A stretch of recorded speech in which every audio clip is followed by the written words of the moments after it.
This week on the Stampede, up close and personal with senior offensive guard Blake McJunkin. I was fortunate enough to have a dad that got to play this position as well. And he said, son, you're going to have to get used to not scoring any touchdowns. And a trip to Orlando to take on the UFC Knights.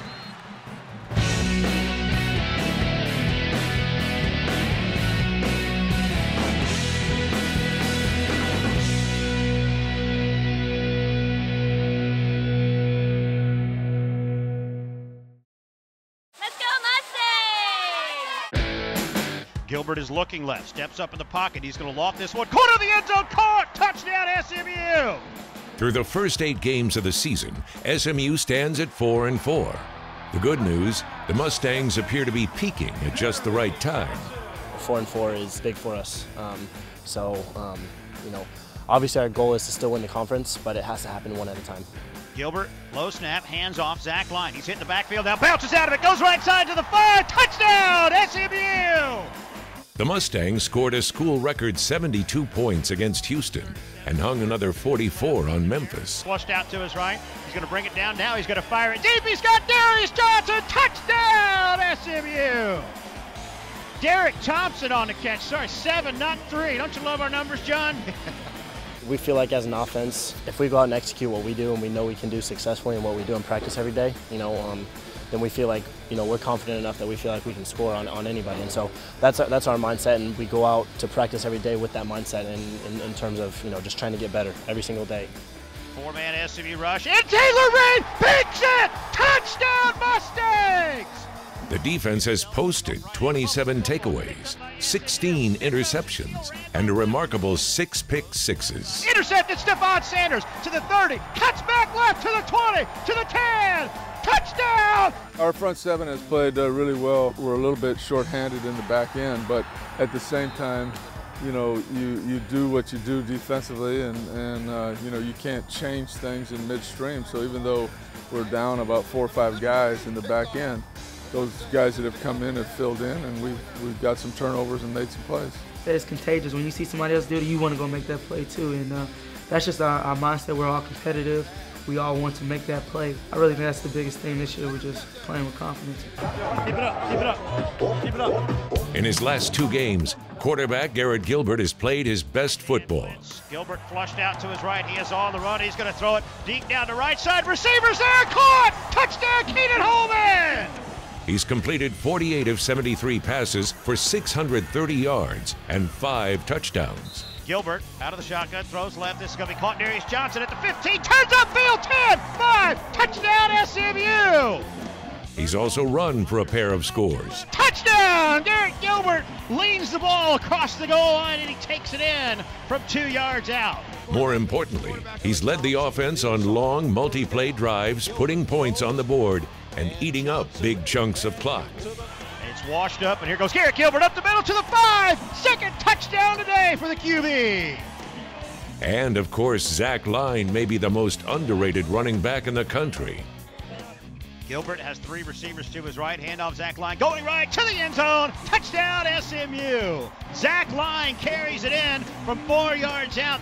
He has rushed the ball 173 times for 844 yards and 6 touchdowns, averaging 4.87 yards per carry. McDermott will hand it to Zach Line off right guard. 15, 10, 5, touchdown SMU. Line has 40 career rushing touchdowns, 3rd in SMU history, and 5th in the NCAA among active players. He has 20 career 100-yard games, which speaks to his consistency and toughness. A trip inside the numbers reveals the keys to the SMU resurgence. In the first 6 games, the Mustangs converted 35% of their 3rd down attempts. In the last 2 games, they've converted 57%. Empty backfield and almost it is picked off on the deflection. Perhaps the most telling stat is this one. In their first 6 games, a trip to the red zone resulted in a touchdown just 26% of the time. Against Houston and Memphis, the red zone touchdown percentage jumped to 61%. In what we do, the red zone is execution of throwing and catching, the football. And I thought that, we've started to do that a little bit better. We've got a job to do down in the red zone, that's to score. We have the schemes and have the plays to do it. It's just about us executing, and Coach Jones most always has us in a good play, in a good situation to punch the ball in, which is we've got to do it. And so we've been glad we've been punching it in. Touchdown, SMU! The trend lines are pointing in the right direction on both sides of the ball. But the Mustangs will face a difficult challenge this week as they travel to Orlando for a game with the powerful UCF Knights. Get yourself focused, get some rest tonight. Start drinking a lot of water. It's a little hotter down there. Get a break right here on Rambo. Gotta get a W, baby! That's the way to win practice. Mustangs on 3. Rambo. 1, 2, 3. Mustangs! When we come back, an act of sportsmanship that resonates to this day.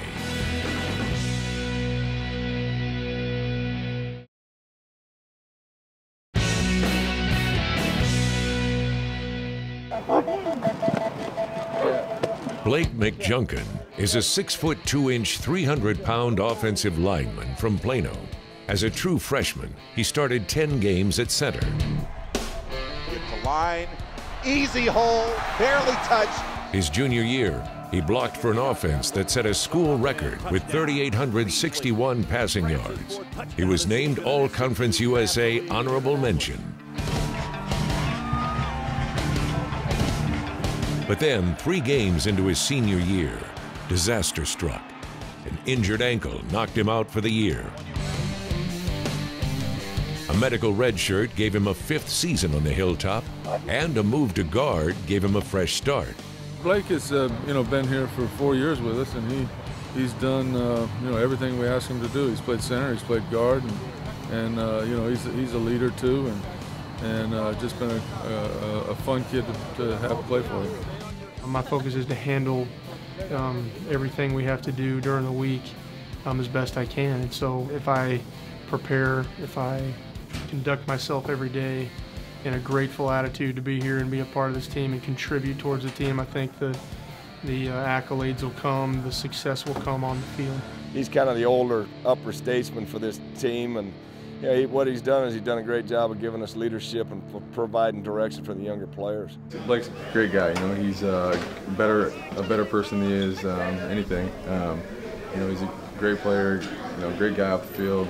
Works hard. He has good leadership qualities, and he's a good friend. So I'm glad he was able to stay an extra year, and he's really helped us win games this year. You can always go to Blake for anything you need. He's always there for you. You need someone to talk to, just anything. Blake is just a great person to be around and to have as a friend. Offensive linemen labor in virtual anonymity. They usually only get noticed when they make mistakes.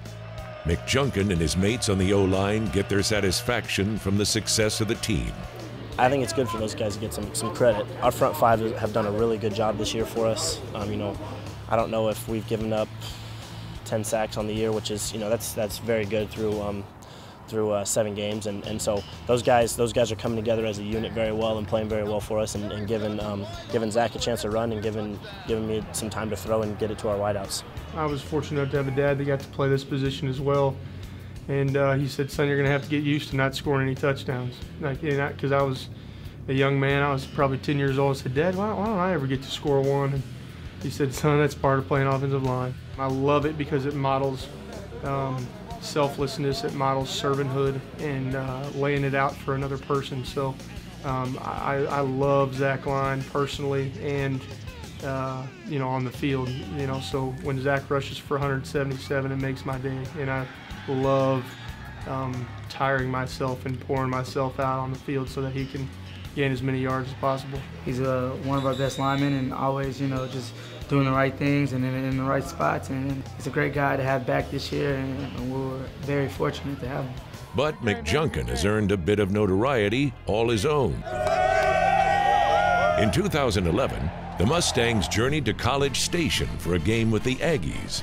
In the first quarter, Aggie defensive back Trent Hunter picked a Mustang pass. It's going to be tipped and intercepted. Running up the left sideline to the 50, to the 40. McJunkin and Kelly Turner made the tackle. What happened next caught the imagination of the country. Trent loses his helmet, and I just put my arm on his head, over his head, to kind of protect his head, because I've been in that situation where guys lose their helmet and they get a face mask to the face, and just really can be a painful deal. and then fans found it or saw it on the tape or something, and then brought some notoriety. It speaks to kind of the network of Aggies, how one little thing gets out, and then all of a sudden a couple 100,000 people are aware of it and let you know, and then all of a sudden you're getting letters from Arbo and Lofton, the president of the school. So it's kind of an interesting deal.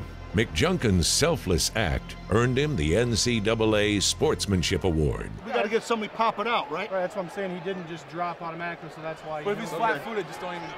McJunkin's days as an SMU football player are winding to a close, but he still has goals to accomplish. My goals are kind of how I want to behave myself and go about doing things day to day, to where I try to come in even in the days I'm not feeling well or really, you know, maybe achy or hurting or whatever. Try to look at practice as a gift and an opportunity, a privilege to get to come out and step on the practice field, not a burden or something I have to do. McJunkin will leave SMU with a degree in business. He hopes to play on Sundays in the NFL. I'd love to play football as long as I can, and then after that, I'm not sure. I'd love to be in the business world. I'm here in town. I love Dallas. I love Texas. Who knows? Lord could call me somewhere else. We'll see.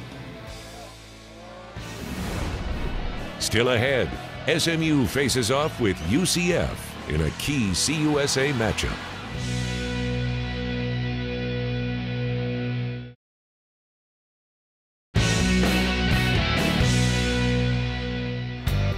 Four-man rush for UCF. JJ is going to fire this one deep down the left side. Derek Thompson caught it, the 30, the 20, the 10. Touchdown, SMU! A year ago, SMU crushed UCF by a score of 38-17 at Gerald J. Ford Stadium. But this year, the Knights will undoubtedly pose a stiff test for the Ponies. Coach George O'Leary's team has won 4 in a row, giving the Knights a 6-2 record, with a 4-0 mark in Conference USA play. In some ways, this game will be strength against strength, as the Knights boast a powerful ground game led by senior running back Latavius Murray, and SMU leads CUSA in run defense. Hold up right there, Marcus. Let him finish. Let him finish. We're a little early. Hey! We're a little early. It seems like every game this time of year is a must-win, but the Mustangs need a W to keep their CUSA title hopes alive. This is a critical one today for SMU playing at Central Florida, because if they're going to be in this conference race, they pretty much need to take care of their own business. This is the team that's leading the East Division. They saw them a couple years ago in the conference championship game, and they need to take out a win here tonight against UCF to keep in that conference race.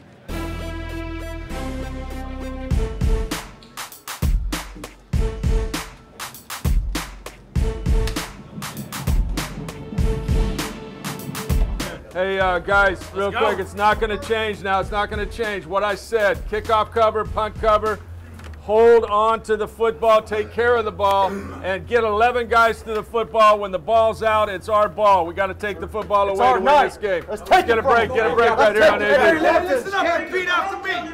I say you say one at a time. I say something, you say one at a time. How we gonna finish? One at a time. How we gonna do it? One at a time. What we gonna do tonight? One at a time. How we gonna finish? One at a time. Let's go, baby. Let's go. Let's go, let's go, baby. You gotta turn it up a notch. Hey, hey. You gotta turn it up a notch. Hey, hey. Hey, hey.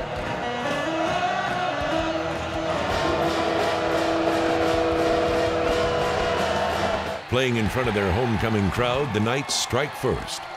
SMU brings 4 up to the line of scrimmage. They get pressure from Marcus Hunt. Pass into the seam left side. Caught, touchdown. Wide open. J.J. Wharton on a quick post route. We're putting the foot quarterback sneak. You with me on that? And so what we're going to have to do instead of slanting that is just line up in a gap and hit it. All right, you with me? And we probably need a move call when they're foot to foot, because we know we're going to get the quarterback sneak. Y'all with me on that? But we got to get down low and cut their on the 1 yard deal. Other than that, I thought we were pretty good. We just got to just keep playing. Vargas almost got there on that touchdown pass. I mean, the guy that grabbed him, it should have been a holding call. We just got to keep playing, okay?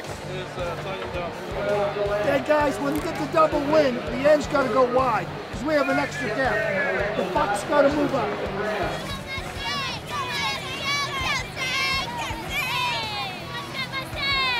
SMU responds with a 9-play, 55-yard drive that leads to a chase-over field goal. On the second play of the second quarter, it's UCF ball, 2nd and 9 at the SMU 23. Four-man front for the Mustangs. Handoff Latavius Murray. He's going left. Has a wall of blockers to the 20. Finds a hole to the 15. Breaks a tackle to the 10 to the 5. Touchdown, 23 yards. 23-yard rushing touchdown for Murray. UCF 14, SMU 3. The Mustangs need a score to keep contact with the Knights. When we on the field, we gotta score, okay? So keep it going. Press the tempo. Press the tempo. Press the tempo. Press the tempo. Garrett Gilbert leads the Mustangs on a 15-play, 75-yard drive and gets the score himself. Let's go trips left, 50, H replace, C fade. Third down and goal. Down 14-3, middle of the second quarter. Under some pressure, flushed out to the right. He's got lots of room to the 5. Touchdown, Garrett Gilbert. Busted play on the pressure off of the left edge, and he just runs around to the right. That's 3 touchdowns in 2 weeks on the ground for Garrett Gilbert. Number 42, Chase Culver. Unfortunately for the Ponies, Latavius Murray finds the end zone again. Bortles is in a shotgun with 3 wide receivers and a handoff and a huge hole at the middle for Murray to the 10, breaks a tackle to the 5, breaks another one, and he has his second touchdown run. At the half, UCF 21, SMU 10. The 2x2 stuff, I'll start going switch and change. That guy Darius is going real high over the top on the switch. You know, you saw how he was playing, right? When he kicks down, he's going real high.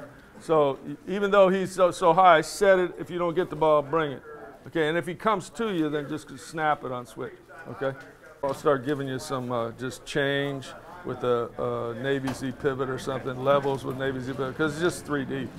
Yeah, I mean, it's just 3 deep. Maybe I'm going to throw the pivot. If not, come to the backside 1-2. Corner came off right now, so it'd either go to the Z or to 15 as he stops right before he gets done. Okay, we knew it was going to be this kind of game. The only difference in the game right now is that 1 turnover we gave him. We gave him 7 points, right? That's the only difference in the game. Otherwise, it's a one-time game. So here's the deal.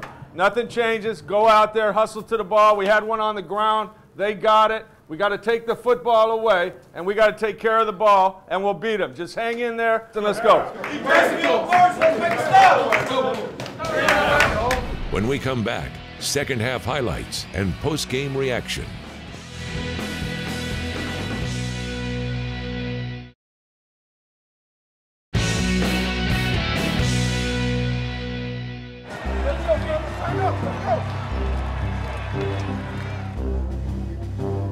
It's very difficult to overcome a 2-score deficit on the road, particularly against a good team like UCF. 2nd and 5 at the 34. Pressure for the backside and a sack. Garrett Gilbert's going to be drilled. The Mustang offense can't find a rhythm, and the defense struggles to contain Latavius Murray. Hands off Latavius Murray. Finds a big hole at the middle, 45-40. Running left, 35-30. To the 25. Shakes to the 20. He'll be tackled from behind by DeGarrett Davis. And here's a lateral throw. This is Jeff Godfrey who catches it on a lateral throwing down to the far side of the field. Touchdown. UCF scores 3 second-half touchdowns. And they're looking to lob this down the right sideline towards the end zone. Lunging grab. Did he catch it? Yes. Touchdown for Rashad Perryman. SMU's only second-half score comes on this 12-yard Garrett Gilbert scramble. And a play-action Zach line. Here goes a quarterback draw to the left, to the 10, to the 5. Touchdown, Garrett Gilbert. His second touchdown run tonight. But it's only window dressing, making it 42-16 with 30 seconds to go. The final tally, UCF 42, SMU 17. All right, George, good luck in El Paso. Hey, all right, good seeing you all as always. Take care. Yeah. If there is a bright spot, it is this.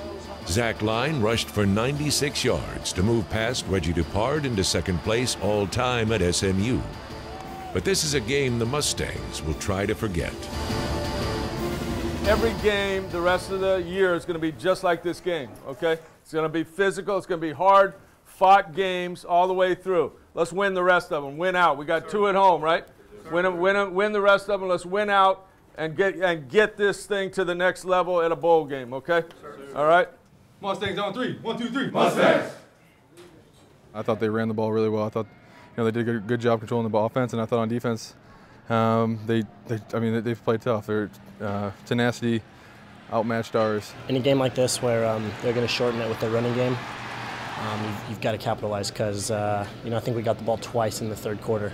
You just can't not take advantage of your opportunities. You gotta make things happen whenever you get the ball. We knew coming in that we had to stop that run game, and as you can see how the game turned out, we did not. So I think he averaged over 7.5 yards per carry. So we definitely didn't do the job that we said we were going to do. So that's on us. We didn't play our best. We knew it was going to take our best to win whenever you're on the road, and we didn't. But the kids played hard. We just couldn't get anything going in the second half offensively, really. And but they're a good defense. That's why they are 6-2 or whatever they are. SMU's road to a CUSA West Division title, as well as a school record 4th straight bowl berth, just got a good bit tougher. But the Mustangs are still in the hunt. We're trying to get bowl eligible. We're trying to go back to Hawaii Bowl. So we have that date set, man. So we just got to take it one game at a time, man. We still have some tough opponents coming up, but we're going to get focused. We're going to get ready for this next opponent. This Saturday, the Ponies host the winless Southern Miss Golden Eagles in a nationally televised matchup at Ford Stadium. You say what you want about Southern Miss. They look on film to me no different than they did last year when they were 10-0 or whatever we played them. And, they have talent. They're a good football team, and if we don't show up and if we don't play, we're not going to win. Since 2009, SMU is 13-1 in CUSA games played at Ford Stadium. For tickets, call 214-768-4263. That's 214-768-4263. Or log on to smumustangs.com.